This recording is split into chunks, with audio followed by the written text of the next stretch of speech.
a succession plan. And then what I'm referring to as a succession plan is not just with individual succession. It has to do with, the plans that you started, things that are continuous, that you would want to see the next administration do.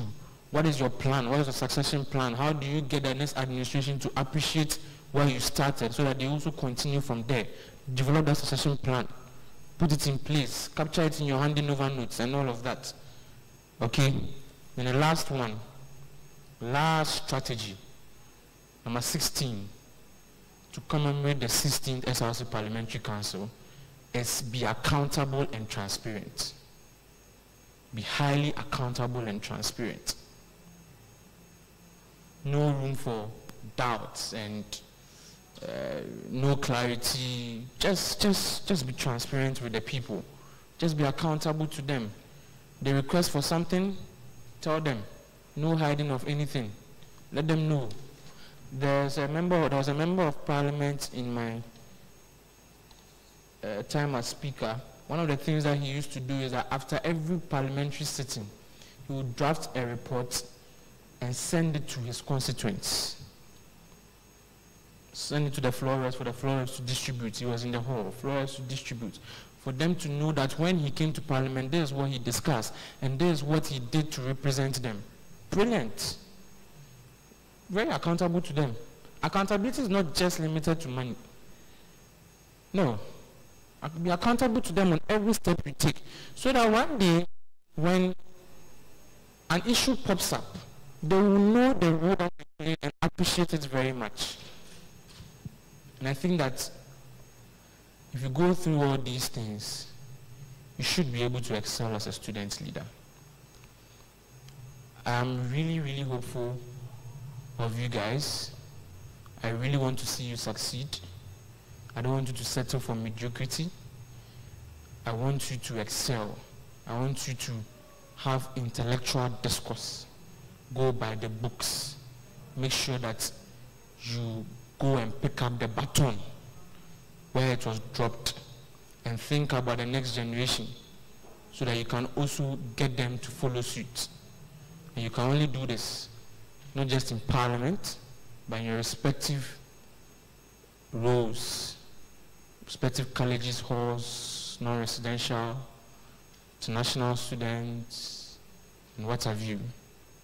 I strongly believe that if you follow these, you should be able to excel.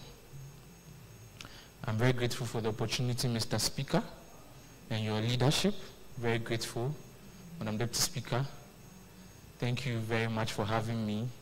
I truly want to believe that you've learned a lot. So thank you. Are there any questions on this?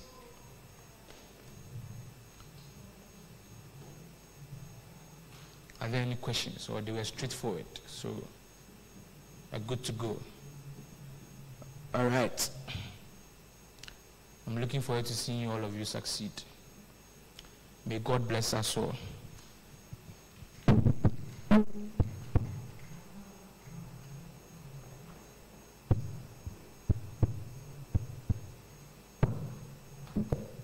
Thank you, Right Honorable Actually. We are truly grateful to also have you here, and we'll make you proud at the end of our tenure as a house.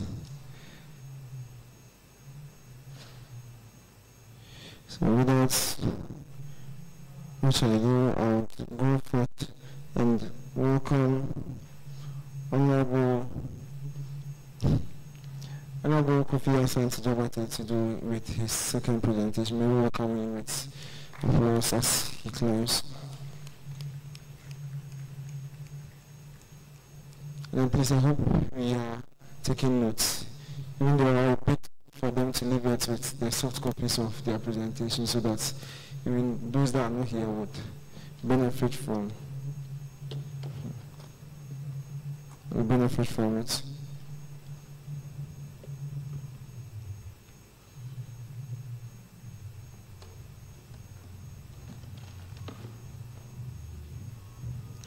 Thank you, Mr. Speaker. No. Okay. I seem to do very engaging presentation. So while you're standing on this, please. You're standing on. Take out to standing on this quickly. Quickly. You guys seem a bit. Would you want to stand up and then just shake yourself a bit? Just a minute. Let's just stand up and shake ourselves a bit.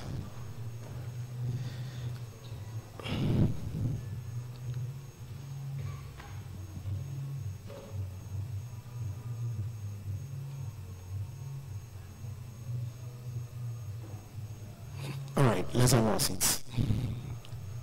Thank you for your indulgence.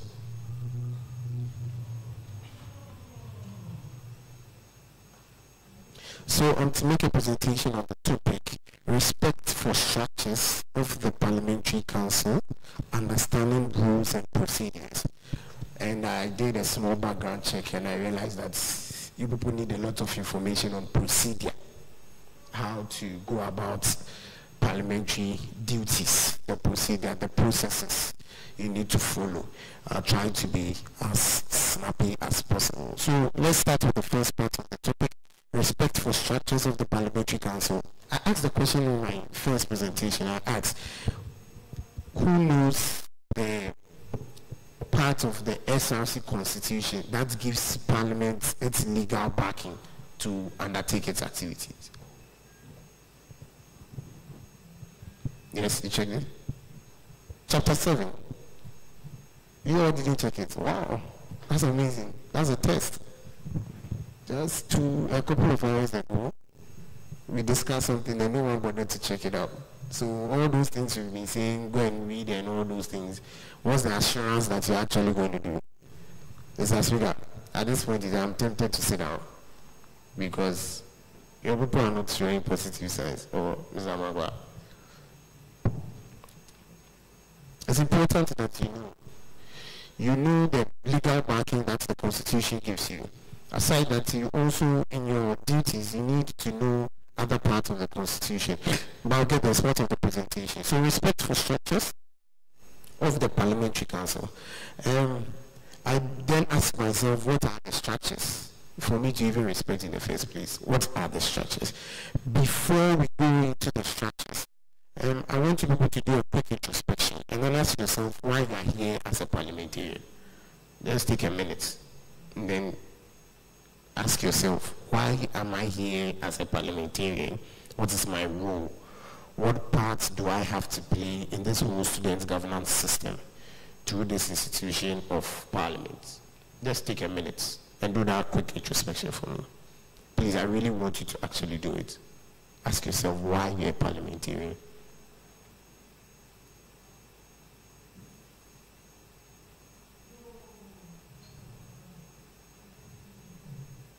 Have you been able to give yourself an answer? Let me see those who have answers. I will not let you share with me, but let me see those who have answers as to why you're a parliamentarian. Some of you still don't have answers, so you are raising your hand for raising say. As for you, I know that you're raising your hands for raising say. I will not mention your name, but between the two of us, we know that you are just raising your hand. All right. How many of you have your standing on this? How many of you? Quickly, let's all go to the preamble. I think I'm not just first presentation trying to highlight the importance of Parliament and the role we play in Parliament and how Parliament even shapes our entire student democracy and governance system. So it's important we know why we are here and the role we play. Are we all at preamble? Are we all there? Hello? Are we all there? All right, then let's read together. 1, 2, let's go. In the name of the Almighty God, we leaders, members,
So if you read this, if you take your time and you read it, you take the lines one by one, it gives you a sense of what you should be doing in Parliament.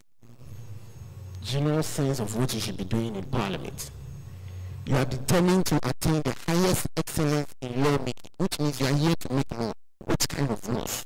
You should be asking yourself these questions. As of now, if you didn't do the preparation when you are running, it's past. Now you have the responsibility, and you have to live up to the standard.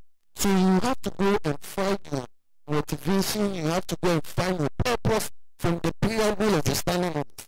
And it is well captured over there. So you are going to not just make laws, but do that in the highest excellence. You duly represent your people. You will hold the executive and all others accountable. Do you know the interesting thing? This all others include yourself. So you hold you yourself accountable for the mandate that the people have given you. And that's why it's important to report to Parliament on time. It's important to do due diligence to the work that you have been given. I am tempted to say, especially you, because that's primarily your role. You are an MP. Or like these people, that's the legislative work is an add-on. Irrespective of it being an add-on for you, you knew that as part of the role you are running for, the position you are running for, you'll be doing this true of us, and you sign up for it. So you must avail yourself, and you must take yourself through the process. So you desire to create empathy, solidarity, and fraternity among students. All officers of the SRC and school authorities, empathy. So when you are pushing your students out for school fees, have empathy. When your students are going hungry, have empathy. When your students are not acquiring the necessary skills to be able to make themselves marketable in the job world or the job sphere, you need to have empathy. It has to move you, empathy. You are responsible for the empathy. You strive to perpetuate the ideals of the essence. I don't want to reiterate them because I'm not sure mentioned them. But take your time and go to your purpose in this Parliament. Is there. Now, having done this introspection and getting to know our sense of responsibility and why we are here, we then ask ourselves what role we have to play. And to be able to successfully play our roles here in Parliament, we must know the following things, or we need to do the following things. The first thing we need to do is to know the structures available to us for us to fulfill our responsibilities. The structures in our setting. We are here in Parliament to do a particular thing, a particular task. And we can identify that in the preamble. Now, it is incumbent upon us to know the structures which is available to us in fulfilling this responsibility. The second thing we have to do after knowing is to explore these structures. Explore. Quite a number of them have been mentioned already. The questions, the statements, they are hits on the proper structures in this presentation. But you will have to, after knowing, explore. Make sure everybody here, purpose in your heart. But before this 16th Parliament, right, will come to an end, you should have issued out some questions. How many of you are in committees? It is a must. Everybody must be in at least one standing committee, right? That's what the Constitution says. So we will get there. When you get to appreciate your responsibilities as a committee member, you should know that by the time you are done, even fulfilling your responsibilities as a committee member, you should have been able to at least explore all structures available to you in performing your duties and responsibilities as a parliamentarian. And the final thing is respect. Respect those structures. Give credence to those structures. Don't denigrate the system. Don't destroy it. Rather, respect it and make it better. Improve it for those who are coming. Don't do things that will weaken the structure. I've shared a very strong opinion about the current state of SRC Parliament. And I believe that we are some way, somehow, in a weakened position. And what do I mean? Ideally, if SRC Parliament has not passed budget, executive shouldn't be able to spend. Right? But you and I, when we are honest with ourselves, can attest to the fact that spendings can go on, we are not even aware. This is the position we find ourselves in. What do we do to be able to close that gap, seal that loophole, better the system? These are things we should be looking at, so that we strengthen our student democracy. When Parliament functions, that is where we actually have democracy, and that is where we actually keep our power as student leaders, when Parliament functions. Because then everybody has confidence in the system that people just can't come and do what they want, but there's going to be a structure that will keep them in place or will take them. Are you here with me?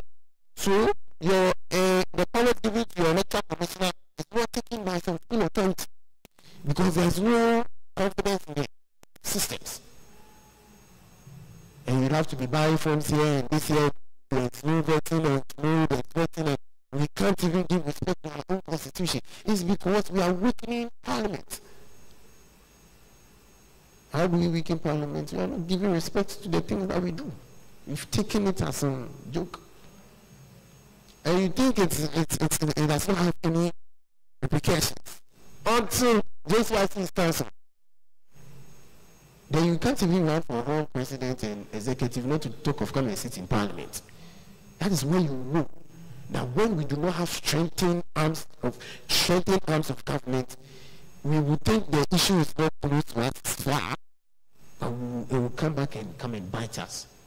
And I share the opinion that if we didn't fight for the return of JCRC, maybe, I don't know, this one and this one, which one would have been quicker to go? But one would have definitely followed, and the other would have seen the same path, and we wouldn't have student democracy anymore. So then back to the first question I asked. What are the structures? Let me take it from this angle. First of all, we have leadership as a structure in Parliament. Leadership. According to part 2 of the standing orders, from order number 5 to 10, you get to know your leadership there. I was trying to, Anoche told me that there's an updated version of the standing orders. The one I have some small challenges with it, but you were telling me there's an updated version. Is this an updated version? Because the one I got from Apache is the same as the one I have. Yeah. It's like a scan. Do you guys have 5 copies of the standing orders? No. Sorry, we are in trouble. We have to do something to remedy the situation. Because according to standing orders, the leadership of the House consists of your Speaker, consists of Deputy Speaker, consists of Clerk, Deputy Clerk, and Marshal. No room for caucus heads. But you acknowledge caucus heads as leadership. True or false? Where are they deriving their powers from? What are their rules and responsibilities? God, George, you're a caucus head. What's your responsibility?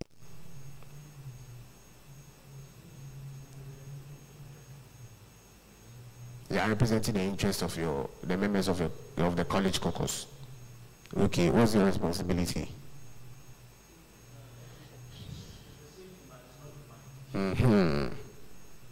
So they are thinking. So when he started, he said, I think. He started first. He said, I think. What's the caucus head for? You are the caucus head. What do you think? You don't also think. You have to also think.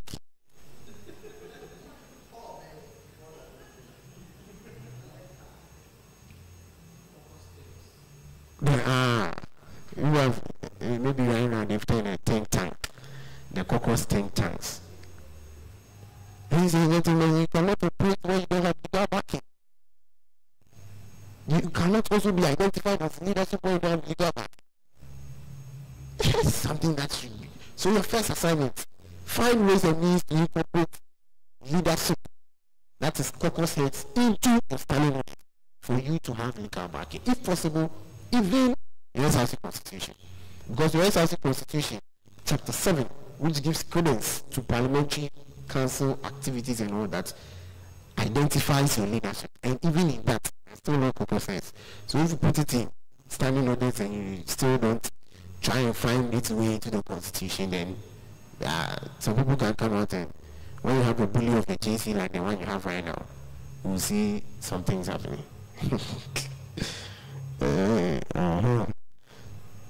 So that's the first thing. Leadership. In leadership, I'm not going to details of the duties of the speaker. You know the duties of the speaker. He presides over the House sessions, interprets rules according to the standing orders, represents Parliament when necessary, he moderates, directs, and control or sets issues for debate, but he doesn't take part in debate. And our standing orders does not give speaker any form of votes. He does not have an original vote. He does not have a casting vote. When we cast a vote on a matter and the vote is split into two, like right now that you go 40 first, we're not 40, we're an even number, an odd number, so there will definitely be a winner. Okay, provided on the number of people who appear for the sitting. But if the vote goes into two, according to the standing orders, the motion has been lost. So the speaker does not have any form of vote at all in this house. The deputy speaker only takes in or steps in when the speaker is not there and will perform the functions of the speaker. Then you have a clerk. The clerk is usually overlooked. Where's the clerk? Where's the clerk? He's looking at me. He's not doing anything. During my time, one of the things that I was remembered for was my hardness on the clerk. I didn't understand why clerk, business committee, they were getting allowances here. They were getting allowances. They that they were not doing their job. They were getting allowances. Today as I'm speaking to you, I have not received my allowance for the work I did as vice chairman on the budget and finance committee. Can you imagine? You see?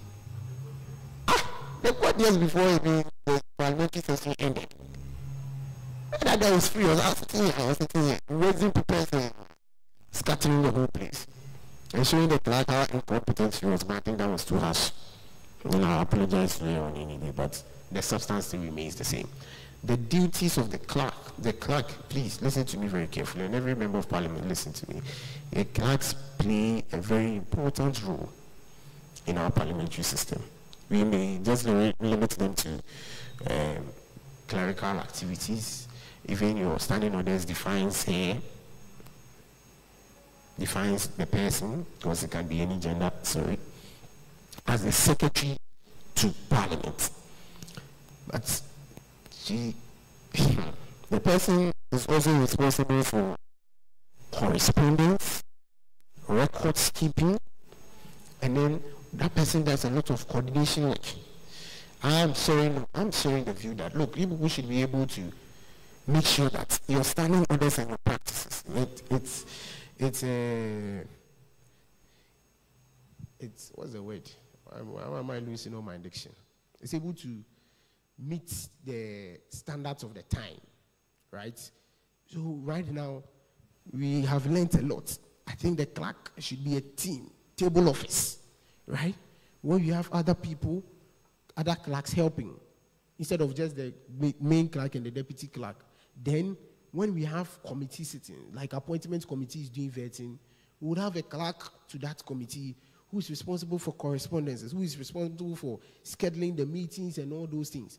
It doesn't have to necessarily be the work of the chairperson of the committee to do everything, make sure the place is set, no. We should start putting the measures in place so that when you do these things, you get the opportunity as an MP to focus solely on your legislative work.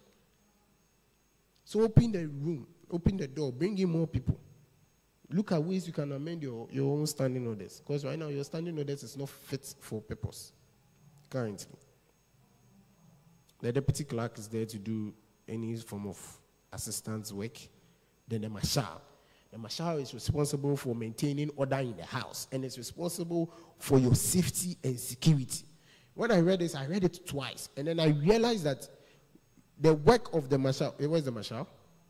Yes. This clause in the standing order does not mean that you are the only person who is supposed to make sure that the house is safe, or you are the only person who has to keep the house safe. But you are responsible for the safety of the house, which means that you put measures in place to make sure that the house is safe. So if you would have to engage the cadet corps to make sure that during parliamentary sitting, we have cadets around, so that when speaker is in the chair and speaker gives an order, you, marshal, will be able to coordinate the security people around to factualize speaker's order. Then people know that, yes, we are in parliament. If parliamentarians have agreed and consult, seek the leave of speaker, say we should walk some people out, then only marshal, they might even walk you out. You the marshal. So you have to get security system and make sure that at all points the house is safe. Understanding your responsibility. And sometimes when we are having this conversation, it's like we are talking like people who are not students and you don't have any extra, you don't have duties to do, and you want to really create that parallel analogy with what do you call it? The Parliament of Ghana. That is why I'm advocating that you bring in more people to help your work, so that you can do diligent work and you fulfill your purpose in the preamble of your standing orders. Then I wanted to talk about caucus heads, but I didn't have any legal backing. I will look for them, so people have to brainstorm and create roles for the caucus heads and see how well they'll fit into leadership. Is that fine? Then the next structure I want to talk about is committees. Article 45(1) of the KNUST Src Constitution 2011 as amended 2021 talks about the committees of parliament and makes reference to the standing committees and any other committee deemed necessary. In my own opinion, I think that Parliament's committees should reflect the structure of the SRC executive arm. What do I mean? There should be a committee responsible for, okay, let me put it the other way around. Every appointee or SRC executive officer, with the exception of the independent ones, like the EC and the JC, should have committees in Parliament who are responsible for them. Do you get what I'm saying? Every SRC executive officer should have committees in Parliament who are responsible for them. Do you have a track tech committee in Parliament? Do you have a track tech committee? You don't have a track tech committee. So who is responsible for the track tech officer? Who is playing that oversight role for the, what do you call it? The track tech officer. What are your appointment committee? What were the various appointees that they brought? The portfolios. Any? Oh, I just want. Oh, just give me any.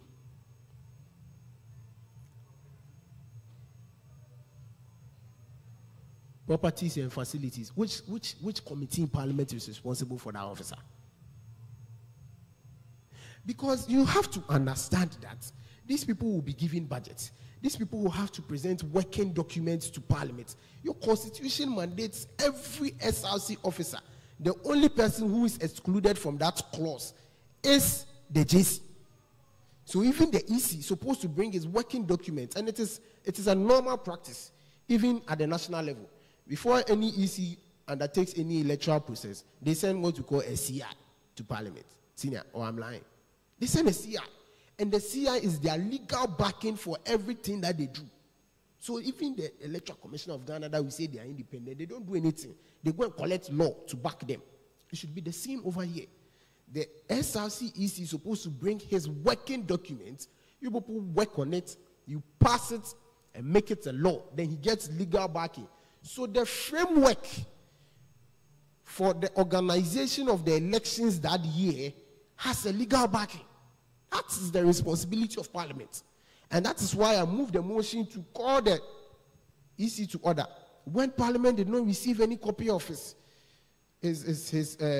working document, we were there, and then we saw his timelines outside, we saw prices outside, and it didn't make sense. And it is important those things come here, because as college president, as hall president, as whoever, you are going to bear the costs of the elections for your college, for your constituency.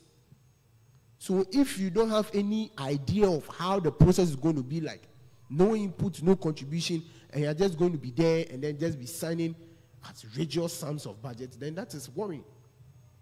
Then why is Parliament there? How do we do the checks and balances? So for us to have proper oversight, I think that every SRC officer should have a committee that's responsible for them. You could either create new committees, or you could task your standing committees or already existing committees to handle every SRC officer.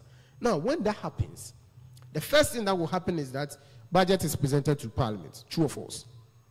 True or false? When budget is presented to Parliament, you have a fair idea of how the SRC is going to operate, because they are going to make allocations to every office based on the vision that office is having for the academic year or the semester, however they want to present the budget to you. So when you have that, the conversations of the budget will get you to identify the various KPIs the president is setting for an office, because you want to understand why we are giving the welfare commissioner or the health and the health officer 10,000 Ghana cedis. Why? What is he using the 10,000 Ghana cedis for? Oh, he's going to organize health screening. He's going to do health campaigns, awareness, right? And those in the health field, you know that every month there's an awareness. January is what, cervical, February is something, October is my favorite, you know why, and the rest. So you can have an SRC officer, health officer, who says every month we'll come up with innovative ways to champion these campaigns so that we create awareness. And this is how it's going to cost us. This is how much it's going to cost us. Okay, then you come. I was of the firm view. I think you were PRO for Frank's time. I shared a strong opinion that Frank's budget of 880,000 Ghana cedis was not enough. As the vice chairman of the Budget and Finance Committee, they thought, I'm sure, at a point in time, they thought that we were just trying to push them to come out with huge sums of budget so that the students will come after them. I mean, there's that politics, there's that side. But genuinely, I had the firm conviction that it was not enough. Because how can you give an officer 15,000 cedis? In these 15,000 cedis, he's going to do first aid boxes. He's going to do health screening. He's going to do health campaign. 15,000 cedis for the size of SRC. Now, college, how much are we spending? What is the rationale behind it? When you provide those first aid kit boxes, how many are you providing? Why are you putting them? What is your plan to frequently service and maintain them? How much is it going to cost you to do that? Just first aid, look at the questions there and the thinking there. Then the health screening, how are you going to do it? Logistics. Are you going to get some sponsorship or what? Then how much are you going to take from the coffers?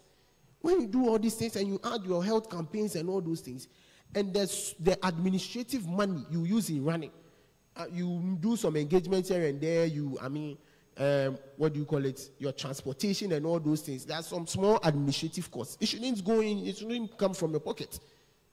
The SRC should cover it, unless maybe you want to do some volunteering and say you personally want to spend. But ideally, it shouldn't come from your pocket. Is that 15,000 cedis enough? No. If we are doing SRC budget debate openly for everybody to see, and you think that we stand up and we make these arguments on the floor and all students are watching and listening, and we conclude that the 880,000 is not enough, some students will say we are mad. Do you think any student in his right senses will say we are mad? Oh, tell me, maybe I'm being extreme. So, Osinia, I'm being what? I'm being idealistic. How am I being idealistic? I want to find out. Or you think your constituents will have problems when you break this down? Because I engaged some students after the budget was read. And the first thing the student told me was that, Charlie, Frankie, buy 880,000. I said, why? It's not enough. They said, are you mad? I said, come, sit down. This is the first item. He's giving this one 15,000. In that 15,000, listen to what he says he's going to use it for. He's going to do this, and this. So if you watch, when we do all these things, look at the scope of work, the number of people who are supposed to benefit, the kind of people we are looking at, and all these things. Do you think the 15,000 is enough? You tell me.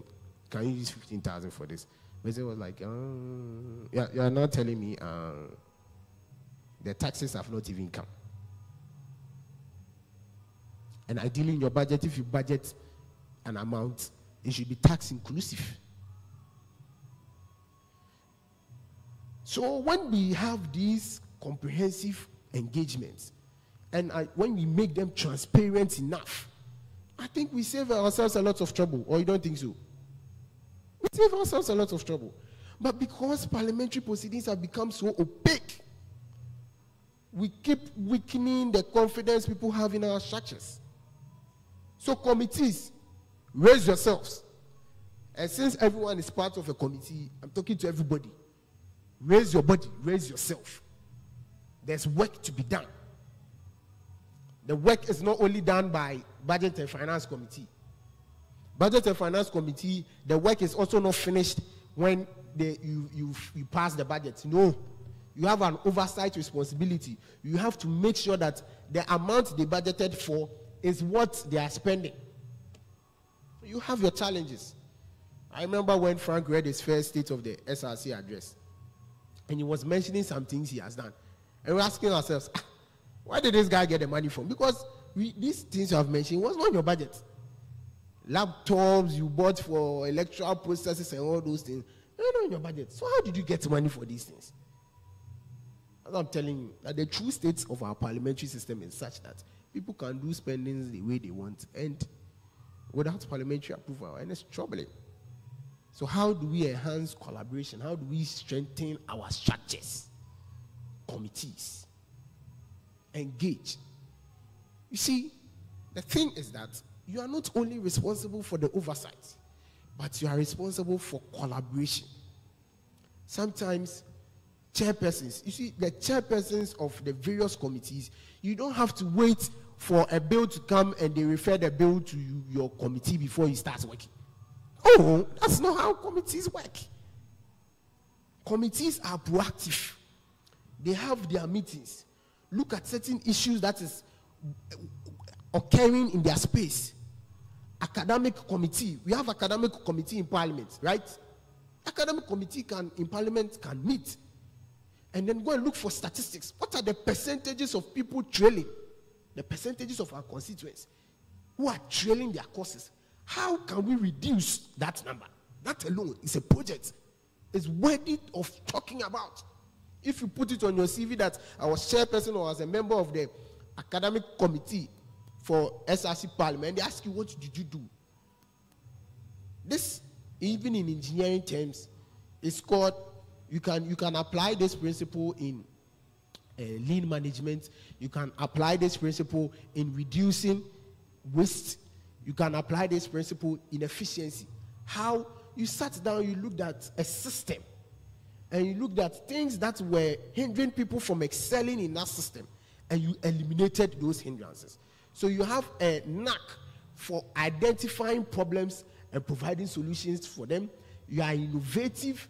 You are a problem solver. You have those skills. So when you go to interview and you are saying, I'm a problem solver, I'm innovative, it's not just generic. You have things you have done to back those answers. And your conversation becomes thick and meaningful. So I've said a lot of things for the committee. So you must, every committee must be responsible for what? For what? An SRC executive officer. Right? You collaborate with them. You work with them. This is your working document, or this is from the budget, or from this and that. This is the clear working document that, or your KPIs that you are supposed to achieve according to what Mr. President has given you. What are some of the things that we can do to help you to make sure that we achieve this? Because it's for the benefit of our own people, right? If it is academic, okay, how can we then, as the academic committee, we'll be able to collaborate, not just with colleges, but also with halls and non-residential, so that even in the non-residential hostels and all that, we can look at strategically organizing or sending the tutorial services close to them, looking at certain things like security factors. Do non-residential constituents always have to come to campus before they benefit from tutorials, mentorship, and academic support? Do they always have to? What can you do during exam period for your people to benefit some of these things that those who are staying on campus benefit? These are things that you can do to strengthen your structures, especially at the committee level. I have so much passion at the committee level because that is where the actual parliamentary work is what is done. And then a very important committee which I have sometimes issues with is the business committee. Whoever is sending this fly, please come and collect your thing. Business committee is not responsible for any other person but solely Parliament. So when the other committees are functioning, right, you come up with reports, you're coming up with statements, you are moving motions and all that. When it goes to the table of his clerk, it is forwarded to the business committee. Now the business committee will sit down and then draw out a map for how to tackle these issues. So you can even have a roadmap for a week, a period, a session, right?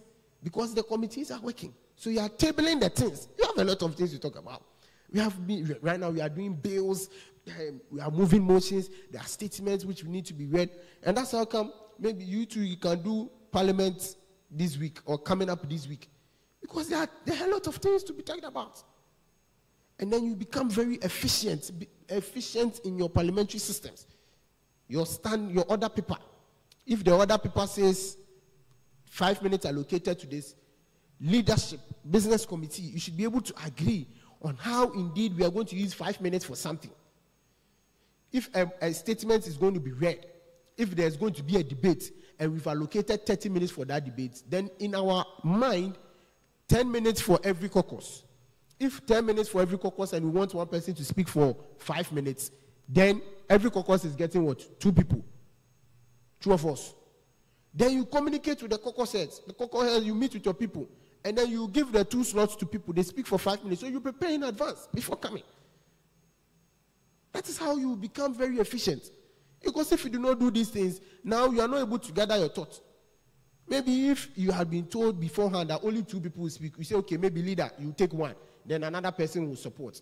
Oh, leader, these are my thoughts. Can you include it in your submission? Okay, yes. You too, can you include this in your submission? Then we come and sit down and have a very beautiful parliamentary session. And you will not have instances, you reduce the number of instances where people will be standing up on so many issues. Are you here with me? Are you here? I know you are tired. That's why I'm trying to be a bit engaging and then fast. Okay. Right. So business committee, that's your responsibility. Sometimes business committee too, you can push. Call the chairperson. We don't have anything for Parliament. People are not, I don't know, how you people are not identifying problems and you're not solving them. Or these 2 people, you think you have resources to handle things at your own level, so sometimes sharing ideas here can help. Gisa, what are some of the academic things you've put in place? What are some of the... I shared an idea with you concerning food bank, running a continuous system for food bank. I don't believe that welfare support schemes like food bank, right? If the Beji for upkeep, not for fee payment, Beji for upkeep, it shouldn't be a one-time thing. Because are you saying that in the whole academic year or the semester, the person gets hungry just once? How long does your supplies sustain the person? So there should be a structure that should keep a certain flow in. Can we engage certain corporate bodies? Can we engage certain even malls, right? To see how maybe some of their products they can bring. We can even engage students. You can go to the market, engage some market women, the queens. They said they have some people as market queens who take charge of certain territories and all those things. When they bring in the bulk supply, they are the ones responsible for sharing it for the various market women and all those things. When you have conversations with these people, they can be giving you some of their supplies. So you can be having tubers of yam regularly, maybe every month. You have a batch that comes in, and then you'll be sharing it. That, for me, is a food bank scheme that makes sense. That is an actual welfare support scheme. So I share it with you. Maybe you pilot it at GISA. You see how it goes. Then you write and bring it to Parliament. Then other constituencies are able to emulate, learn from it, and employ it. Even the SRC itself can learn from these things. And what do? We better our systems. When you are doing these things, you don't only gain credibility in front of your students, but you gain credibility in front of your leadership and management, the people you engage. When they see that you are coming up with these innovative ideas, you are solving the problems affecting the lives of your students, who will be bothering about item 13? And the things you have done, or it's item 13 you want to talk about. I don't know if you understand. I'm not saying you will not be bothered about item 13, but your provost, your hall master, they will not be bothered. Like, they are already happy. When you are coming for money, they know that you are going to make good use of it. These are some of the things you do. And one way, you see, there has been record and history of Parliament always trying to go after executive in the name of what do you call it? Oversight, and then all those things, checking them and all that. But it's not healthy. That is not how you do your oversight. The first method or skill or way you do your oversight is through collaboration, partnering with them and showing them support, championing SRC initiatives at your various levels. So SRC is rolling out something, and then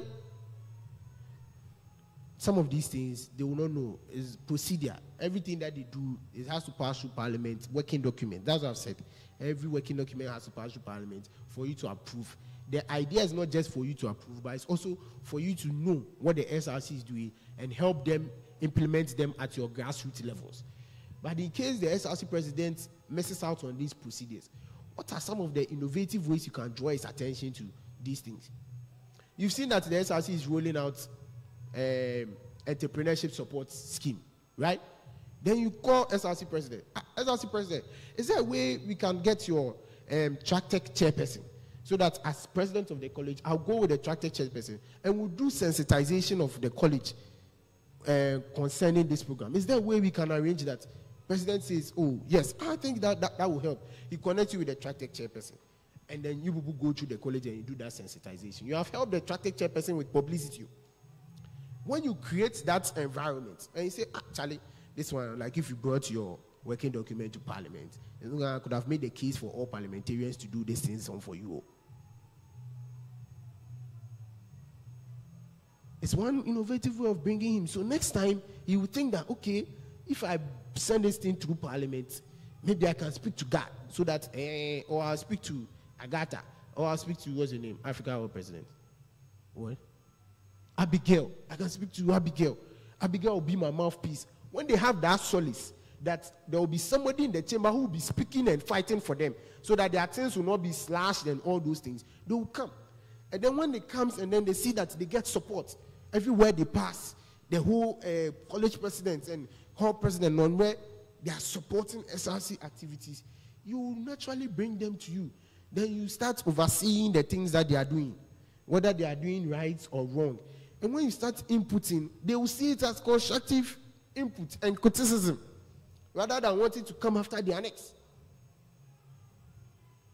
Oh, Ufi, Ameba. No. So Article 45(4) highlights the functions of the parliamentary committees. And then you can go and take a look at that.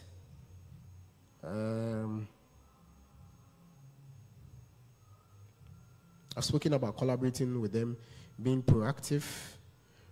Also know the constitutional requirements of the various offices so that you can effectualize the oversight responsibility. And then, I think I've spoken about it, that if the president creates new offices, which he has the power to do, the constitution enables him to do, to create an office to help him in undertaking his responsibility, I think Parliament should also look at making a committee responsible for that office, for the oversight. Right. Now, there are other relevant structures in Parliament. We are looking at privileges and immunities. It's a structure put in place to give you some privileges and immunities in the discharge of your duties. It is not my responsibility here to take you through that structure. It is your responsibility to make sure that you go through them. So that tomorrow, if somebody is bullying you, or in the discharge of your duty, someone carries you to court, you laugh. Because you know you have some immunity. People blame you people so much and things happen to you and you don't know what is in your, that's what Anochi was talking about. You don't know what is in your student's guide. You don't know the rights you are entitled to. You don't know what your constitution is even saying, what the university statutes are saying. So when you go into certain spaces, you find yourself wanting. Until I started going on exam or practice committee, I never knew that invigilators had the discretion to determine what decent and indecent dressing was, and they could prevent indecent dressing from entering the examination hall. I didn't know. If I knew, I would have encouraged my people to dress well. I beg you, don't wear slippers. But if they see it and they bring you to exam or practice committee, I can't save you. Well, I can save you technically, but I mean, I can't save you. Just so that my people do the right thing. I don't know if you get it. So you have to learn. Where you find yourself, you have to learn. Now, trust me. Let me show you the benefits of learning and submitting yourself to this kind of process and also keeping up with your academic work. For those of you who have social lives, those of you who have relationships and all that, striking the balance between all these things. The truth of the matter is that when you complete school and you start working, it's tougher than school. Is it? Yeah. It's tougher than school. That's the truth. In a year, you can stay home for at least 2 months, right? 2 months, sometimes 3 months, when you add some holidays and all those things. Senior, Pacho, which company gives leave up to 2 months in Ghana? You don't have leave, eh? Huh. You cherish holidays like gold. Every day. Sometimes when you're in school and you're tired, you can miss lectures, right? Oh, actually, let's be honest with ourselves and have a conversation. You can miss lectures, right?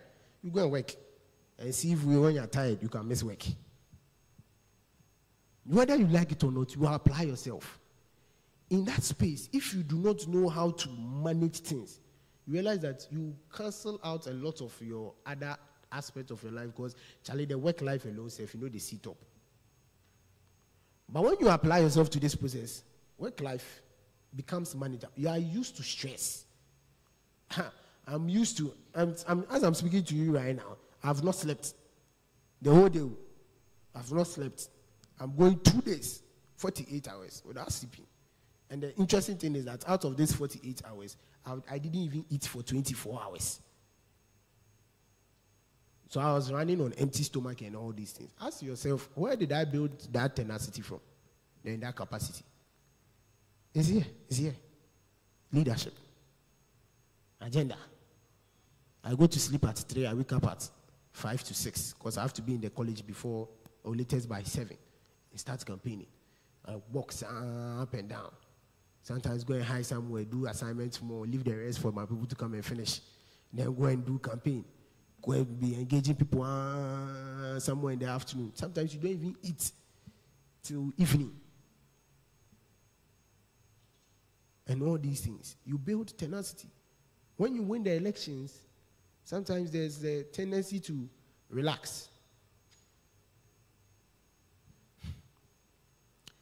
There's a tendency to relax and fall back. Now, I don't have the pressure to do this. I don't have the pressure to do that. And then you tend to relax on your responsibilities. Please don't do that to yourself. Continue building your capacity. Subject yourself to the process. When you have a responsibility, do it. You have a schedule, plan your day. Don't let people bring impromptu things. When somebody is bringing an impromptu, schedule the person. I'm sorry, today I can't. Unless it's some meetings you cannot cancel. Like maybe you have to go and do some quick VC meeting. Have you started meeting the VC yet? You've not started. There are days where you have to go and meet the VC. You add all those things to your schedule. But even the VC, she does not do impromptu meetings. So all these things, you should be able to plan. Plan ahead. Another relevant structure in Parliament is dressing. Very important. You must obey that structure and respect that structure. You can't dress anyone and come to Parliament. Make sure you read your dress code and you obey it. Another structure too is contempt of Parliament. This contempt of Parliament, I think, it also protects you one way or the other. So I was looking at the dealings of a JC and seeing if we could even cite him for contempt of Parliament, trying to inhibit you from doing your role of questioning and inquisition by predetermining that after you inquire, there's nothing you can do after that, so don't inquire. That is hindrance. Which we are interpreting the law for him. We'll take him to court. And we'll cite him for contempt of Parliament. And you know contempt of Parliament is grounds for removal from office. Hey, I've told you people the extreme. Whatever you do with that. So these are some of the structures I want to bring to your attention. Now, to the rules and procedure. I'm going to draw your attention to the procedure. Because we don't have time, I will not take you through the procedures. But I'll draw your attention to the procedure. So that when you are doing anything in Parliament, you go into your standing orders and go and look for the procedure and then use it to effectualize what you want to do. So, Mr. Speaker and leadership, I want to make a humble plea.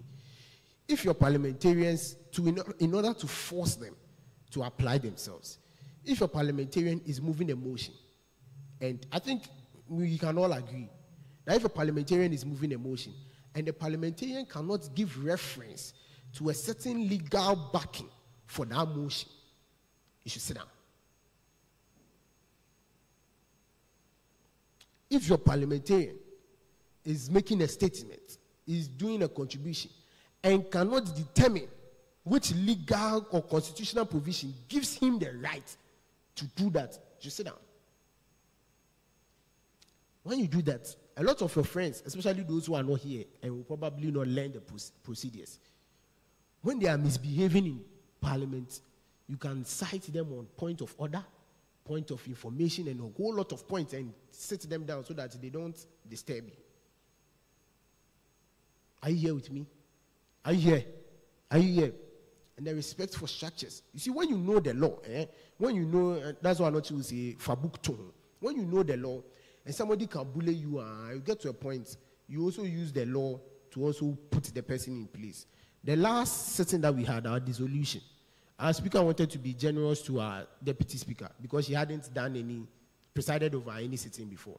She was not even really an active member of the parliament like that. So the dissolution, speaker was like, deputy speaker should handle. And I don't know the beef that she has with me. So she said, me, today anything I have to say, and come with you. I shouldn't stand up, she will not call me. And I said she can't do that. She will call me. And the interesting thing was that we came, and then we were doing correction of minutes, right? Correction of minutes there. It's not ideas that we are coming to share for you to say, throw some bomb or anything. It's just that, oh, minutes, this thing was not like this, it's like this, let's correct it. Senior. What's it in here? Yeah, the first seat here. Where it is on. Yeah. That day I was acting Coco's head. I stand up. Paragraph 1, I stand up. Funny enough, that day, the minute was full of errors. And I had come earlier and I sat down and I used my pen to go through, and if you see my minutes everywhere, I had underlined them. And I was so surprised because that minute, that sitting, the previous sitting was aired live. So I don't understand how, if you've even forgotten, as clerk, just go and make reference to the video and write the minute. She was wrong reportage here and there, all those things. So I stand up. And then true to her words, she does not call me. Paragraph 2, I stand up, she does not call me. Paragraph 3, I stand up, she does not call me. Someone else stands up, she recognizes the person. She thought the person was coming to correct minutes. He said, Madam Speaker, I have realized that Honorable Kofi Asante has been standing up for some time now, and you have not been recognizing him. Her response is, she can't see me. Hey, front bench, acting Coco's hair. Say, you can't see me. I'm not that short. What did I do? I can't do anything. Can I? So I sat down. The next one, I stood up. And out of shame a little, she called me. And then I did some corrections that I could do. The next paragraph, I stood up, she does not call me. My colleague Xavier stands up, and then she calls him. After making his correction, he insists that she cannot be doing that vendetta thing at a time where we are correcting minutes. It's public records. Let's just do this process quick and go. Then you can do your other things, but not with correction of minutes. She didn't listen. Asante Ahmed and all those people spoke. She didn't listen. She was not calling. She was not minding me. I really got pissed that day, and I walked out. I staged a solo workout. I went to call my speaker and told him that if he does not come and take over the sitting, I don't think today we'll end our sitting.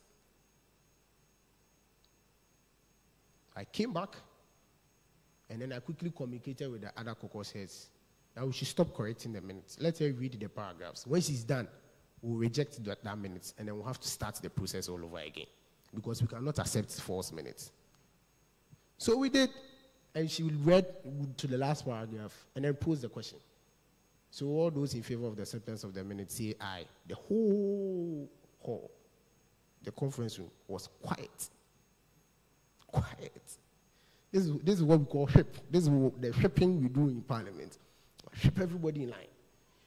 And then he said, all those who are not in favor of the acceptance should say, that time we say 9.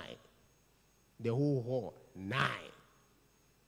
He said, honorable members, according to my ears, the ayes have it. And that was where my power came. Point of order, Madam Speaker. And I referenced her to order number. You should learn it too. In case your speaker gives a bad ruling on the voting and you want to put him to the wall. You rise on point of order.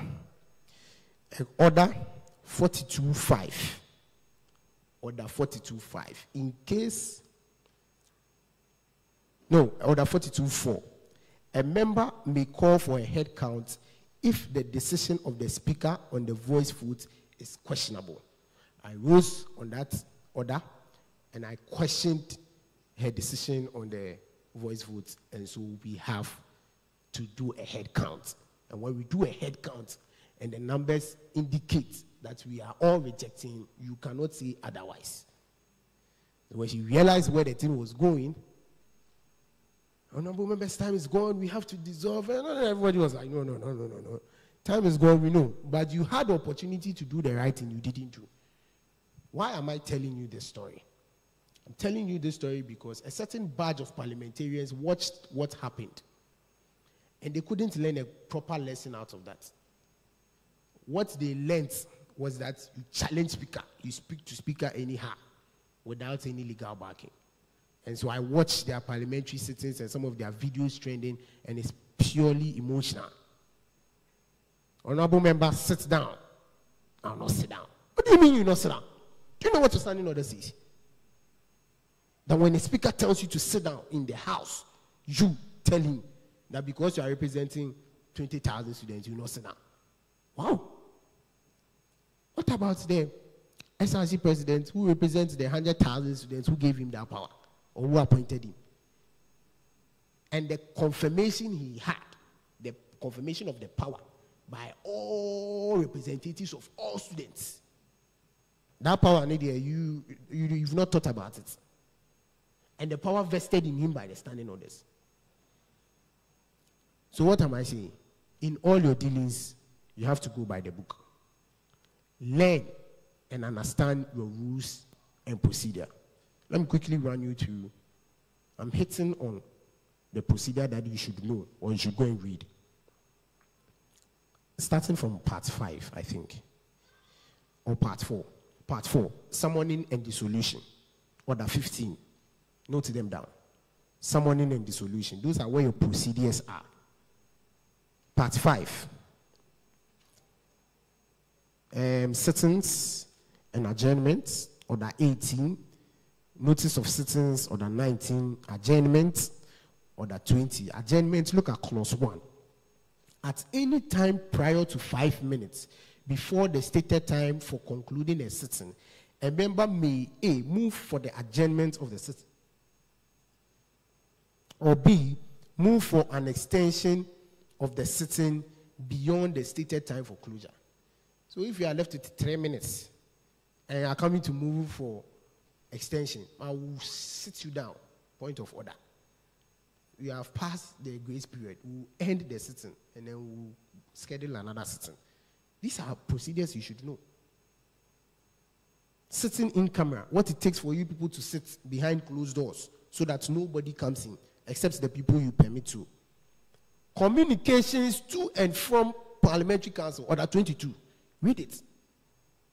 Very important. There you get to know that even as a chairperson of a committee, you can't just stand up and write to an SRC officer without speaker's approval. Communications, your communication lines, how you communicate. It is stated there, Order 22 of the standing orders. Well, order of business will be for business committee. Then we go to part 7, Order 25, questions to officers of the SRC. There are guidelines for you in how to question SRC officers. So you look at that. So that when you're questioning, somebody does not come and question you to the legality of what you are doing. Are you there? Part 8, very important. Order 31, motions and amendments. I told you people that there are about 6 or so exceptions to the general rule for moving motions. Have you seen them there? I told you to carry your standing orders, so I hope people are following me. Order 31, have you seen? Unless otherwise provided, a notice shall be given of any proposed motion. So any proposed motion, you have to give prior notice before you move. You can't just stand up on the floor and move a motion. It's unacceptable. Except the following, and those are listed there. And this order, I used to abuse it, especially Order G. Any motion, the agency of which is admitted by the speaker. So when I want to move my motion, and then I write on this, hey, speaker, this one I'm worrying small, sorry. But the thing is that it is his discretion, so he can decide to overrule it. I had a good relationship with the speaker, so when they come to Parliament, and I stand up, speaker knows that I'll not say anything against him, I'll defend him, and so I was speakers, but there was no way, if I stand up 10 times, and speaker is sitting, I'll talk 10 times. So I stand up and then I plead with speaker, speaker, I'm moving this motion on Order 31G. And I'm pleading that you treat my motion as an urgent one so that the House can adopt it and then we'll work with it. So I've showed you a small trick. You can use it the way you want. But generally the rules for motion is there, Order 31. Then Part 9, Order 34, rules and debate. Rules and debate. Learn that. Very important. Order 41, order at sittings. The speaker shall be responsible for the observance of order in the House and of the rules of debate. When the speaker rises to address the House, all members shall immediately resume their seats and the speaker shall be heard in silence. Have you heard it? Have you heard it? So you see why I said a certain honorable member was here, and then when speaker told him to sit down, he challenged it. That was out of order. That is contempt. I'm not going to go through it. I'm just drawing your attention to certain things you must know. Otherwise, if you come and then you goof on the floor and the speaker refers you to privileges committee and you don't get allowance for a session, it's not like speaker is wicked. But speaker is helping you to build your capacity. Are you here with me? Or you don't like me for this one? Part 10, Order 42, voting. Look at that one. 43, vote of censure and removal from office. Maybe people would like to pay attention to this one and see how you can utilize it. I mean, I'm just saying. Part 11, 44, financial procedure. This is not just for Budget and Finance Committee, but it's for all of you. So that at any point in time, even if you see that the Budget and Finance Committee, they are not fulfilling their responsibility in the financial procedure, you can call them to order, move a motion, write to Speaker, and draw Speaker's attention to the fact that this order is not being effectualized.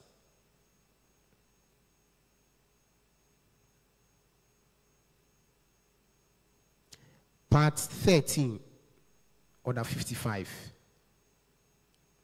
the passage of a resolution bill. Then you can look at Part 14, your addressing, and then Part 15, interpretation. Ladies and gentlemen, this will bring me to the end of my presentation. For respects for structures of the Parliamentary Council and understanding rules and procedure. I hope there's no question. We are all tired, right? Fantastic. God bless you very much. I like the way people don't ask me any question. I like you. And like my brother said, I wish you all the best. Thank you very much, Mr. Speaker, for this opportunity, humbling experience. Some of us, those of you who may need mentorship, God is aware that I always pick my calls to you and then offer you any form of mentorship. I'm not cheat to same. My boss too. We actually celebrate our birthday on the same day, so he's my brother. He's my twin brother. So his doors are always open. He runs special services for them.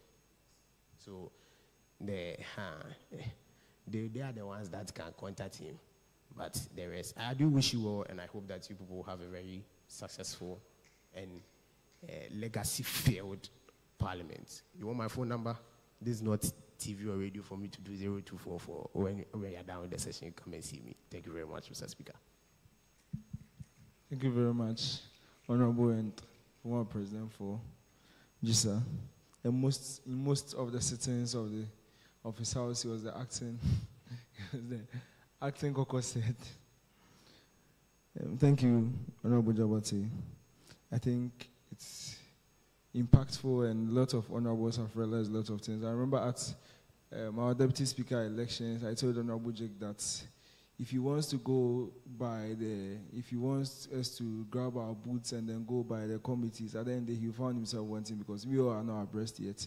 Today, you realize that it was wrong for Honorable to have asked the cadets out even after the marshal told him that it was on his orders. I didn't want us to. And today, I think you've actually realized, Honorable Paul, you've realized that it was right for me to have told you that you can just have 2 people per, because I was moderating your deliberations, and then you people were like, you don't understand. I was like, you sure? Let's wait after retreat. No giddy giddy. Yeah, so I'm begging that everybody learns the order. I've told you, I've given you this assurance over and over that me, I'm just a moderator. I just want to shape what you want to say and then send it to the appropriate offices. I don't intend to turn this house into a deadlock. And we invite our last speaker, my mentor, my big brother, Master Andy Amankwa, to talk on his topic.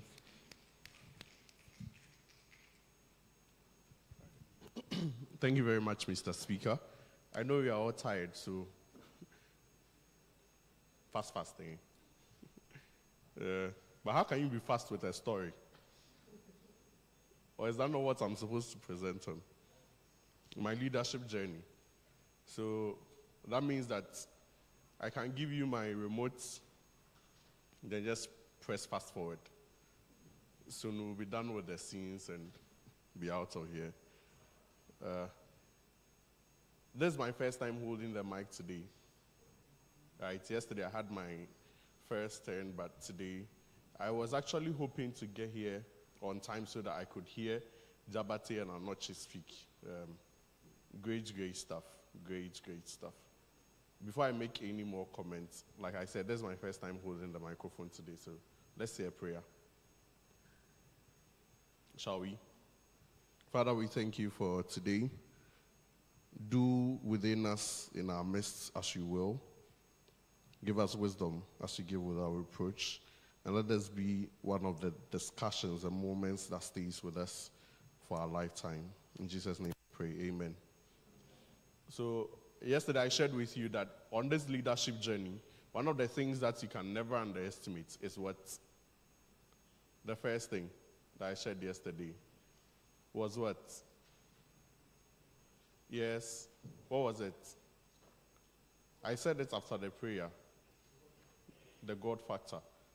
It is very, very important because no matter what you do, God should be at the center of it. And in your making of a giant, it is He that will make giants. So let your commitment to God be one that is worthy of, emulating, and exemplary. So like I said, Jabate, I don't know, were the other people on the program, were they present? Okay, so former speaker, and then Nigel. Was Nigel here? Oh, okay. I mean, great minds. I'm privileged to share the platform with you. And then when it comes to parliamentary stuff, they are the minds that for a period of 5 years, if you should take 5 people out of the various parliaments, pick one from each parliament, you'd find these people on the list. So this retreat is one that I hope brings a lot that stays with us for a very long time. And thank you very much, Mr. Speaker, the Deputy Speaker, honorable members, for the opportunity to share this with you. For those of you that I haven't had the opportunity of meeting in person yet, my name is Andy Amankwa. You can call me Amanke. I'm a merchant of visions and a follower of possibilities. I'm a half man and a half mythical creature. I'm inspired by the fear of being average. But most of all, I stand here today as a former Src PRO and presidential candidate aspirant, right? And that is what gives me the credence to be able to have this with you, share my story with you. The one difference between all of you and myself is that I never won an election on campus.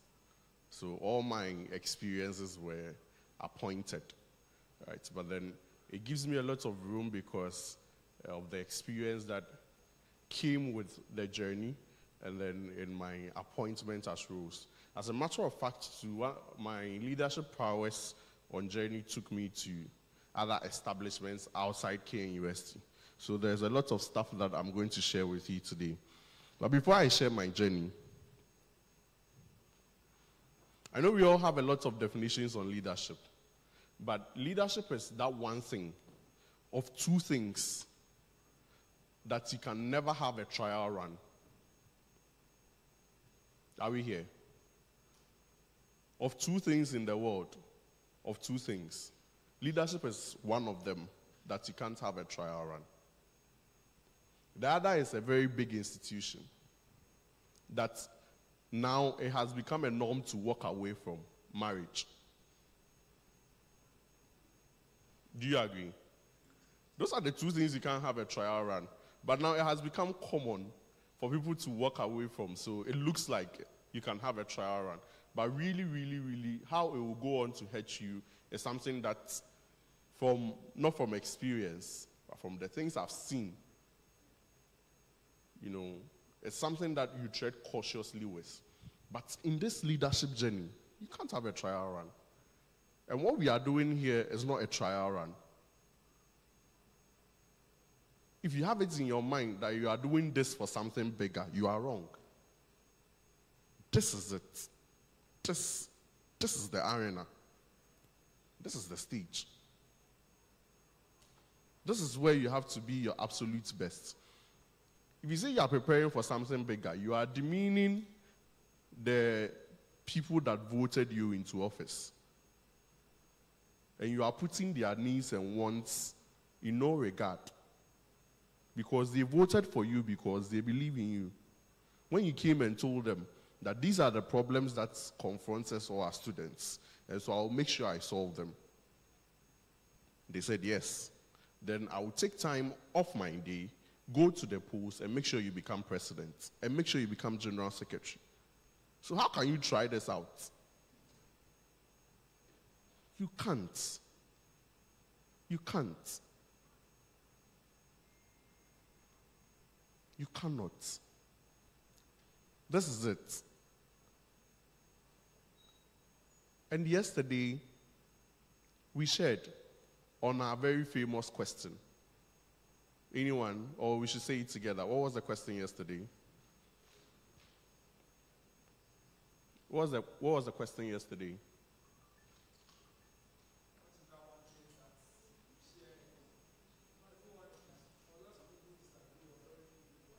Yes. What's that important truth? What is the important truth that very few people agree with you on? Or most people disagree with you on? What is that important truth that as a general secretary of SRC, or as a president of course, or as an MP, very few people agree with you on, or most people disagree with you on? I told you at the end of yesterday that the other way of asking this is, what is that one thing that nobody is solving? Because if we don't take care, we will do all the things that other parliaments have done and have no resource. It will become like, okay, so the 15th Parliament had this event, they had a retreat, so we should have a retreat. They passed a couple of bills, so certainly we should pass some bills. They had programs, so we should do that. And then at the end of your tenure, you've replicated exactly what was done yesterday, when really you are supposed to do something new. And graciously, today there are a lot of things that have come new. And so the two clues I gave you to solve those questions as you ask yourself and get them to lead you on is that, one, your answer should come close to looking at the future.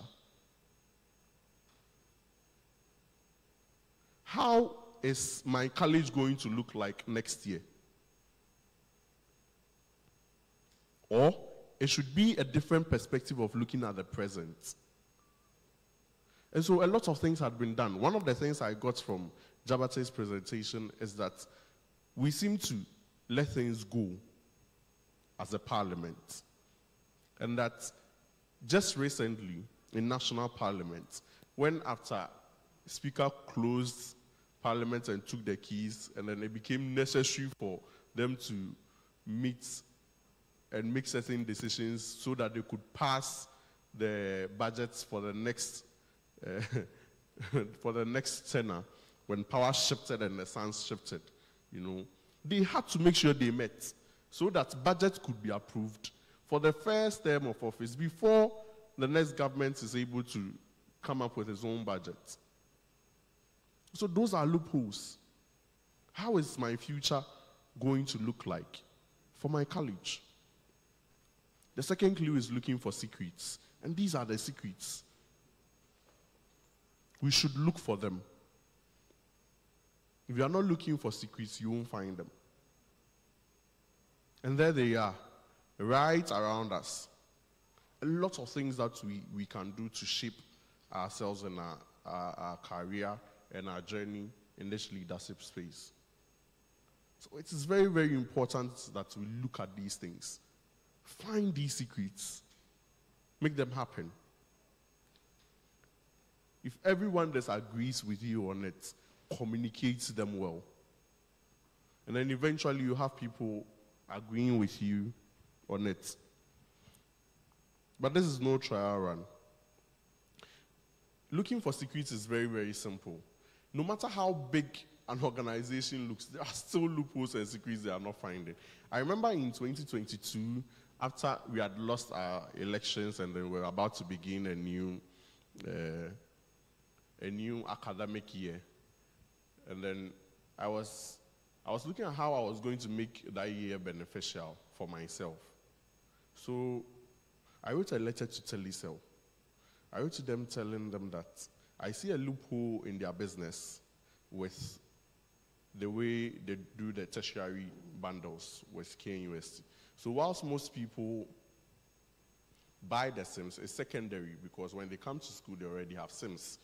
and what they use. So if the person will have to use the SIM, is when the school bundle has come in and then they would want to use it and immediately take it off. So what is your retention rate as a company with the service that you are providing? Yes, now you are benefiting, but what you should look at also is that when you go forward, then Vodafone, right? So when you go forward, after 4 years, have you retained that person as a customer? And that was why I got my first shot. Until recently that we had to part ways of some ideological differences and the way I wanted to work and not getting space. But then the one that received the letter, we had meetings on it. And lots of meetings. Went to this board chair. Some of them from Nigeria came, we sat on it. Why am I telling you this? Because as big as Telecel is, none of them within the company found this out. And how did I find this out? Because I was looking. That year, I was seriously looking. So for all of us in our spaces, what are you looking for in this leadership journey for your college so that you can leave a very good legacy? You can't experiment with this. And so it's very, very important. Now, as I share my story with you, one of the things that you would realize in this story is that one of the things that we have to take note of is our identity as a people. Now, 10 years ago, it would have been very, very difficult for you to imagine that a Ghanaian rapper or an African rapper could perform probably in Wembley Stadium and have it filled with foreigners and no one that was indigenous. I mean, just recently, Davido was invited to perform at an Indian royal wedding. 10 years ago, would that have even been possible with the language difference and barrier? Can you imagine what I'm talking about, right? But then perform at such a stage and have all those people in attendance and no respite between the fact that, with the fact that this person performing doesn't even speak my language. So what does it tell you about identity? The world doesn't need you to copy anyone else. You know, when we're starting out on this leadership thing, when we used to go for conferences and stuff, and it's funny because those times when I still look at some of the pictures that I posted on my feed, you know, we'll go for a conference and then we don't have the opportunity to speak, but then afterwards we'll sit on the panel that they sat, and then we'll take pictures, and then we'll be like, earlier today, you know, we had this we went for this engagement, you know, and it was striking, you know. People see the person and they'll be like, hey, so you went for this conference and you sat down, and you know, you have to time the time you take the pictures because the lights and the stage and everything has to be on, you know, and then the sets and then the water and everything. So you stand behind the podium, take the microphone, and be like you were talking to the audience, and then they will take you pictures. Oh, those were fun times. Those were fun times, you know. And then it meant something, you know. Maybe we were faking it till we make it, but indeed we made it in that regard. I mean, this thing that is not a trial run tells you one thing, that there's this thing that my mentor will say, that your research is your reward. Your research, the things that you look at and the things you would investigate as parliamentarians, as the other speakers have shared, the standing orders that you stand on, I mean, makes you adept to the situations and how to handle them when they come up in parliament. Knowing what you have to, you can do the right thing. And those times we had to copy, right? We had to copy because it was not our opportunity we were learning. So we had to copy like that. And not just us. There were the people that were copying the speeches of Barack Obama. You know, you come and copy the posts and then you come and paste. And then when you enter a class, it says, hey, Charlie, I've been, you know, you had to copy everything. But now, people want you to be you. What are your personal convictions? What are your ideologies? What are the things that you stand so strong about that makes you you? And that is what people in marketing and PR call a brand. What is that thing that makes you you, your identity? And that is what people will come to appreciate you for. Not the accent you add on top, you know, where you don't belong. Or what else? My story. And there's the second and last thing before I share the story with you because of time. It's financial literacy as leaders. How you handle your finances. Because for all of us here, there is a way we've come to see money from our backgrounds. Okay? And for all of us here from different backgrounds and different financial backgrounds, we haven't had the same means altogether. And so for some of us, the first time coming close to seeing 10,000 Ghana cedis on a budget is this experience.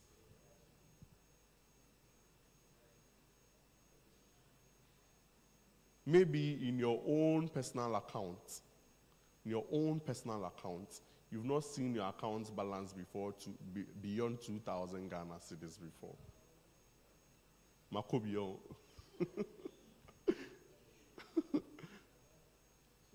Please, are you hearing me? I need you to hear me here. And so I've had experiences and seen student leaders in my 6-year time on campus. Not that I did a 6-year program, but I've been on campus for 6 years. I still am. I've seen student leaders that do not handle their finances very well, and it costs them.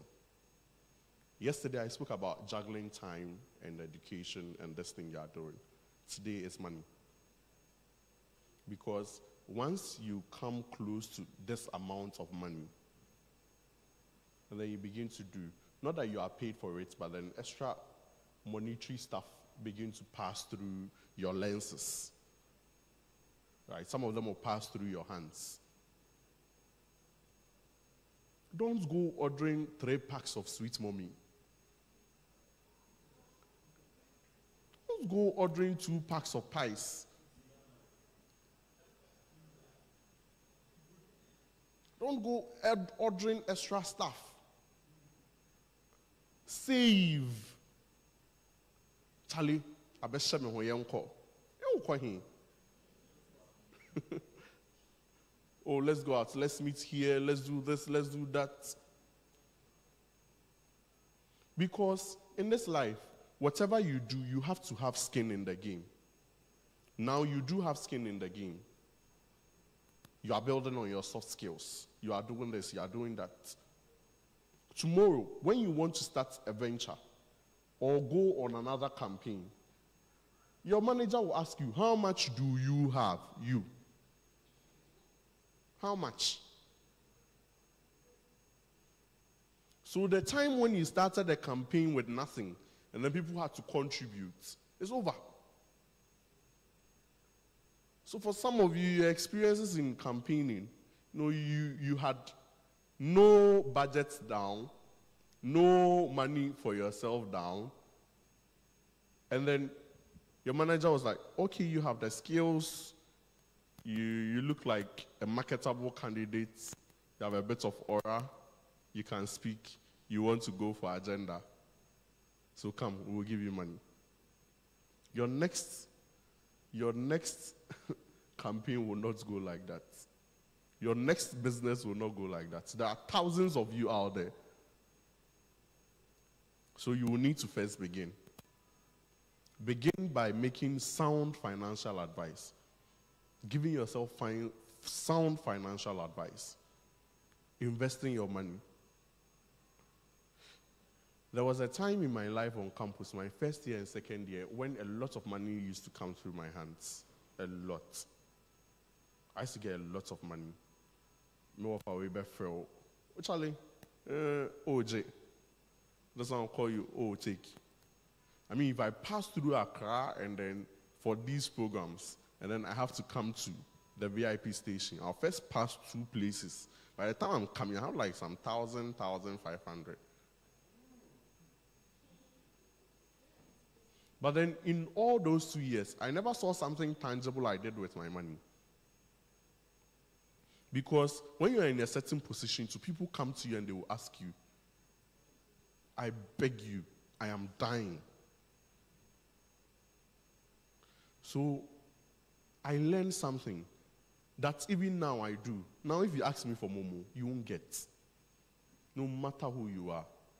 It got to a point that I can show you, I have a screenshot pinned on my phone. An account balance that is 20 cedis. It is from last year, January or so. Immediately you ask me, Momo, I send you that account balance. Minibi. I don't have. Because by the time you realize, you have nothing. And you haven't reached that time when you have to pull your whole family and your friends out of poverty. You haven't pulled yourself first. So this is the time to be sound financially. As a rule, I don't have more than 100 cedis on my account, on my Momo account.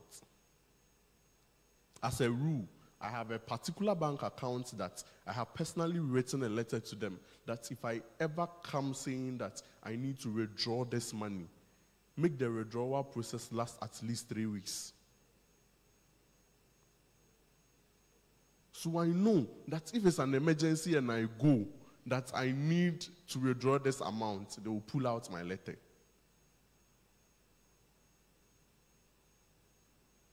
Oh boy, you said it, that if you ever come. Already, the withdrawal alone would take like 3-4 days. And I stretched it because maybe I can come start the process early so that they withdraw not at home. But you need to do these things because your next venture, you have to have skin in the game. Where would the take me go come from? It needs to come from you first. How much have you invested in yourself? What do you have to give? What do you have to invest in this venture? Don't spend unwisely.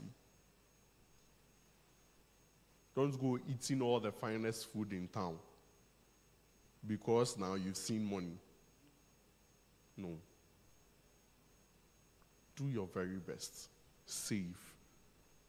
Learn about some investment opportunities. In actual fact, in 2023, there was this 2022, yes, that same year when we entered into that deal with Vodafone, there was this girl that was in my class that came. She said she had an opportunity for a business. It was getting to Christmas, and then she wanted to go to banks, etc. She'd already gone to the banks and corporate bodies, and she wanted to do packages, Christmas packages, so that they don't go to town looking for some in case they want to give to people, friends and loved ones. And it was cheap. She had a list of the items, that she was going to. And then I work in FMCG, fast-moving consumer goods. So she came to me and she was like, oh, I want us to do this, purchase this, that, and then do it. I already have the contacts list. What was her skin in the game? She had already gone out for the clients. So my money going there was going to already existing clients, ready markets. That was the first money that I made 100% profit on. 100%. What we put in, we got double. And then she took 50, I took 50. I got my money back within a month. Learn financial literacy. Do these things very well so that it helps you. All right? Honorable members. Honorable members. Are we good? Yeah. So in 2018, I came to campus, and that was my first agenda with Eduba Charles. How many of you heard the Eduba Charles campaign? Yeah, she was here. You heard or you were here? Yes.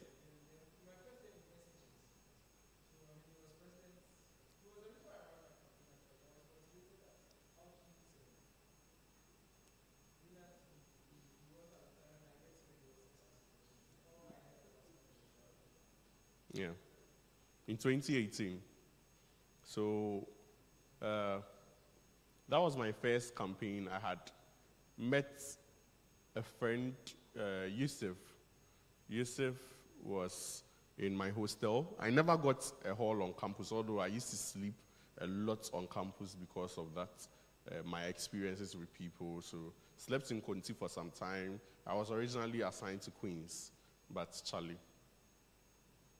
No hard feelings, but you know, although I slept there too for some time, but then mostly at Unity Hall, and then most of my friends were there too, so it was only reasonable to stay around. And we got into the campaign. Friends got me in. I was close to the corridors. Anoche, yes, was also very close. A couple of people. For the speaker then, Hamvela. Hamvela was very close. We got into circles with UNSA through these things. And then that was how I knew Hamvela, because Hamvela was also a part of United Nations Students Association, which I joined in that same year. And I don't know if many of you have heard of the Commonwealth Youth Council. You've heard of the Commonwealth Youth Council? Yes. When I came in 2018, UNSA had Eleanor Klenego, who became the Africa and Europe representative to the Commonwealth Youth Council that year or the following year. And now we have an alumni being the chair of the council, JKOP, right? So this knowledge came to me during that time in 2018 because of the circles I found myself in, right? And Atapoku, those times, those people that were managing the campaign got us into it, you know, and it was a nice experience, the thrill of the election. I mean, that was my first time witnessing a campus election, because back in Adisado College, I wasn't really into politics, right? So this was the moment for me. So when we sat down, you know, I'm a very good writer too. So we sat down, you know, talk about stuff. Atapoku will give me an assignment. He will say, do this, we'll do that, we'll do this, you do that. And then we came to draft. I still have the book we drafted the ideas in, the PDGs, the purpose-driven goals. Richard Amon, Atapoku, them. It was in my book we did those things. So I still have the book there. I wish I can frame it and put it there. Solid ideas that came in those meetings. And the only thing I wanted from it was the experience then. So when it came after appointment to say, oh, Charlie, let's give you this, let's give you that, I wasn't really political then. So then I could have really made my way. I was just excited with the writing and stuff, because that was what I was very, very interested in. So a lot of the speeches that were said and a lot of things that were drafted for ABC to see, we wrote most of them.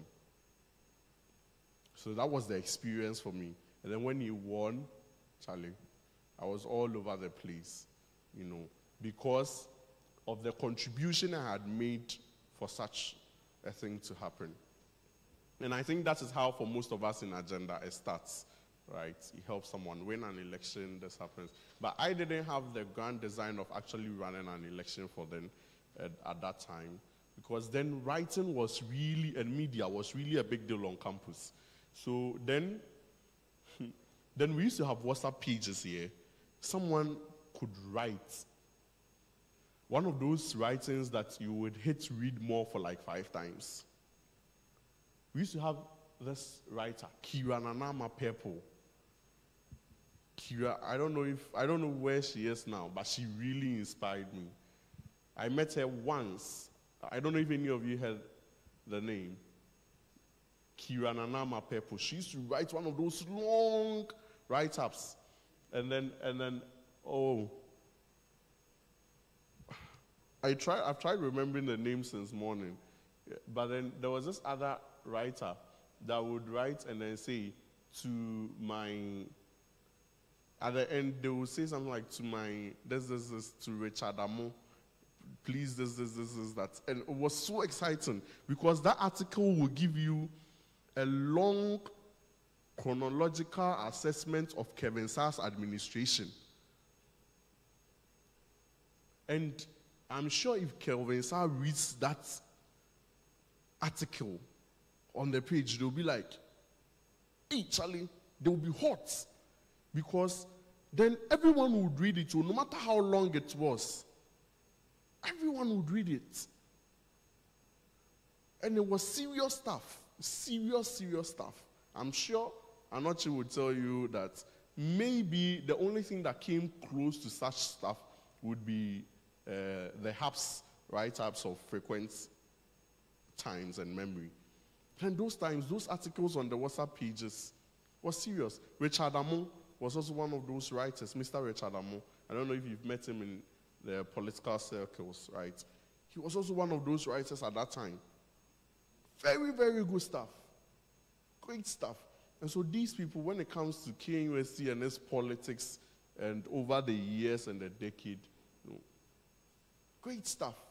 And that was where I find myself in those times. So I was happy with the writing. No political ambition. Just wanted to be a media person. Then in 2019, I wanted to run for Src president. So I saw that I had made a mistake in my final year, in my first year, and came to Src College of Science. That was when, that year, I ran against Michael Abua as Src president. I know now you are getting to the familiar terrain, right? The names that are familiar. So I was in chemistry. Michael was in environmental science.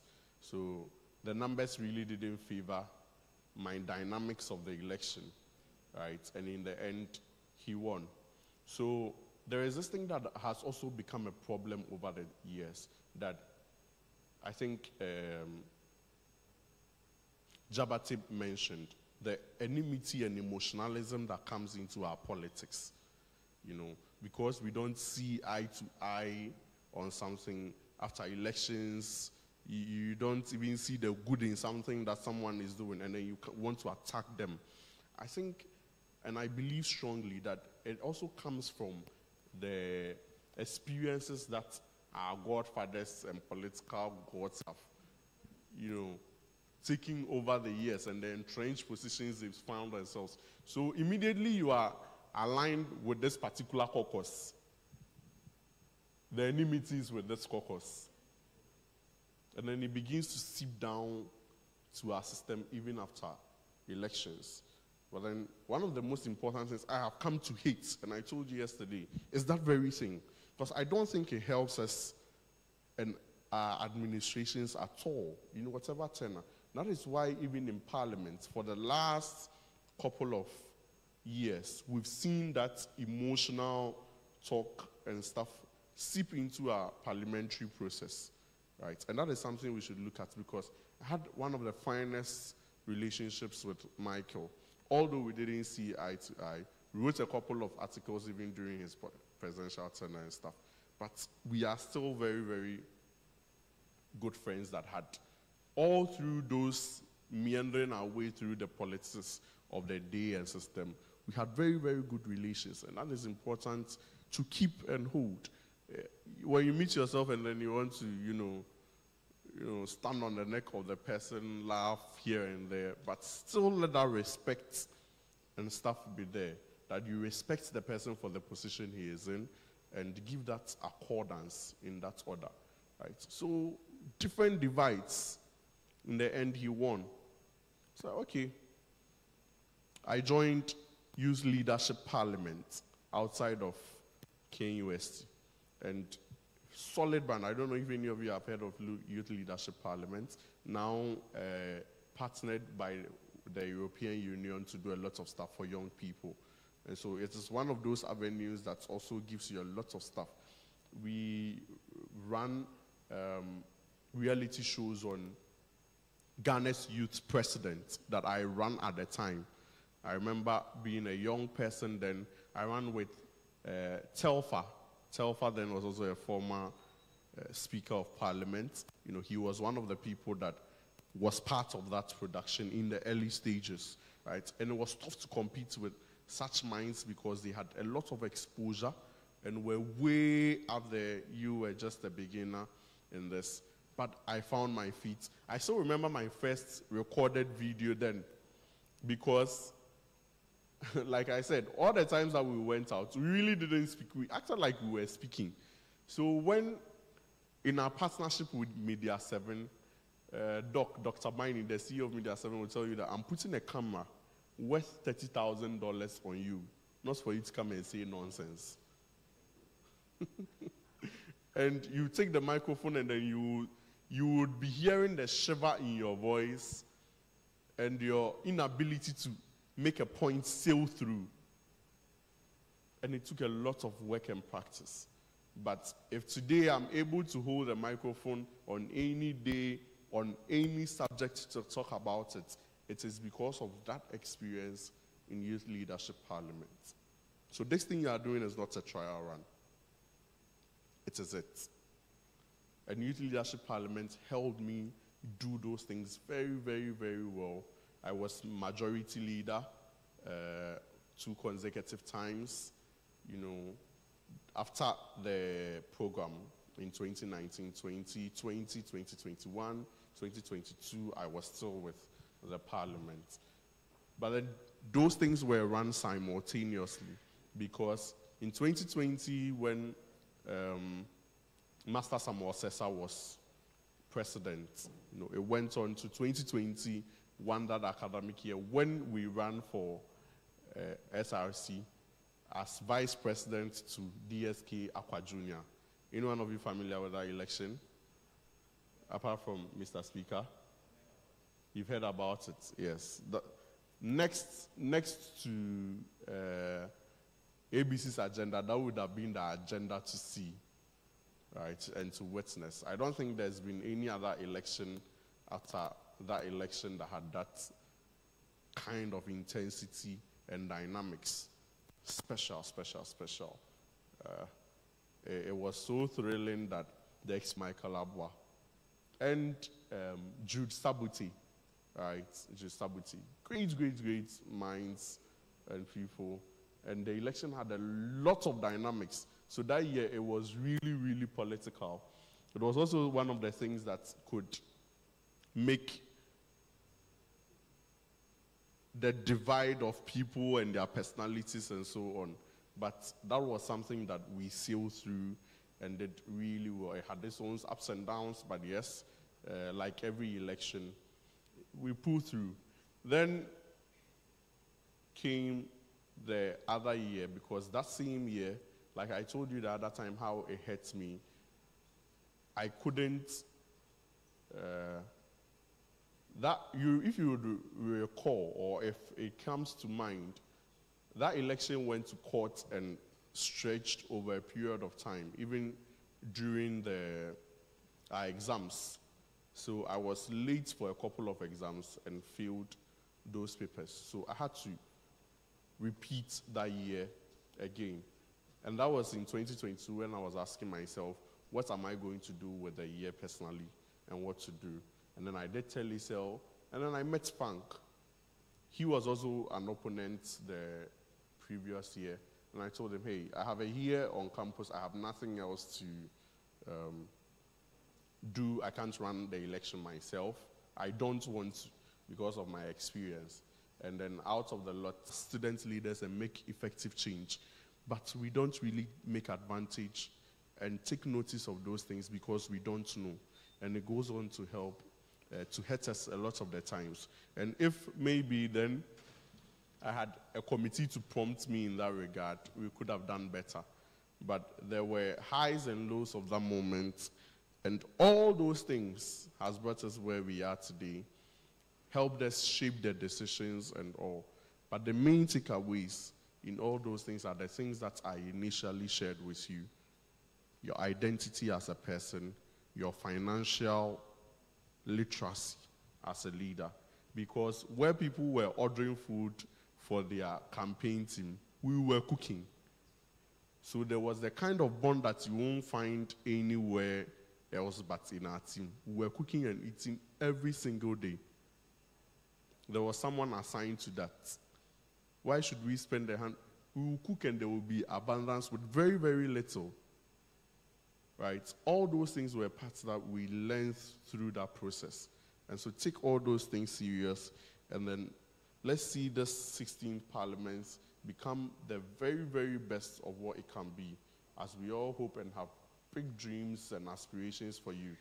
It is my prayer and hope that this Parliament becomes one of the best in recent times for what you'll be able to do because of the question that you ask and answer for yourselves. Thank you very much, Mr. Speaker and honorable members, for the opportunity given. It is my absolute pleasure and privilege. Thank you so, so much.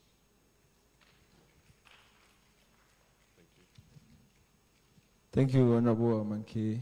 It's our pleasure to have been impacted from your knowledge bank on a 2-day occasion. The Honorable House, for time's sake, and I believe lots of you have lots to do, I'm not going to say much. I will just say thank you all, and then please, the announcement is that tomorrow we have games. We have games. What time should we have the game?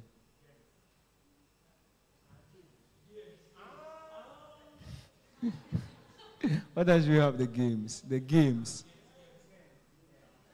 What time should we have the games? All right, sure. So the business committee would make a good deliberation on that, and they will communicate that to you. In the meantime, shall we rise as we pray? Yes, the business committee will do all those deliberations and this evening, of course. Yeah, of course there is football. Football is standard. And then there are indoor games too. Yeah.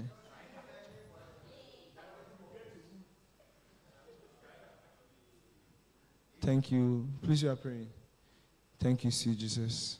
Thank you, Holy Spirit. Thank you, Holy Spirit. Thank you, Holy Spirit. Thank you, Holy Spirit.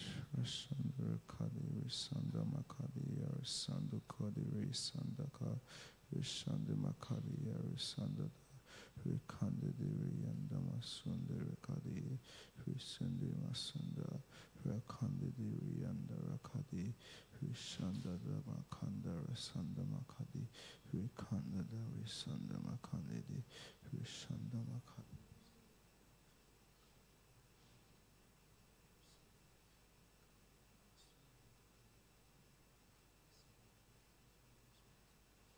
Thank you, Jesus. It is you that makes it all perfect. We pray that in your eyes, our occasion has been perfect. Thank you for beginning, and thank you for ending with us. In Jesus' mighty name have we prayed with thanksgiving. Thank you, Holy Spirit. Amen.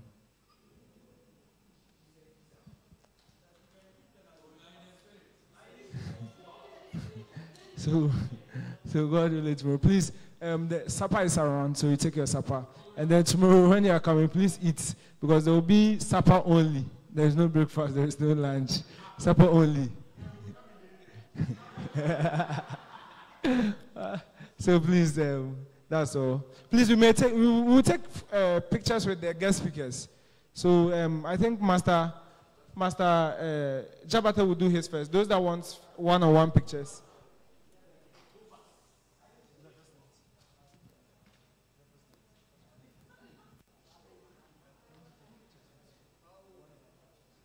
So please, those that want to take one-on-one pictures, where is standing? Go.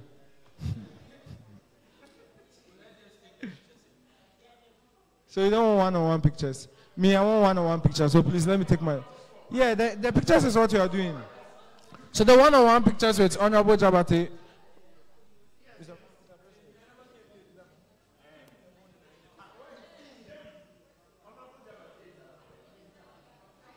Agatha.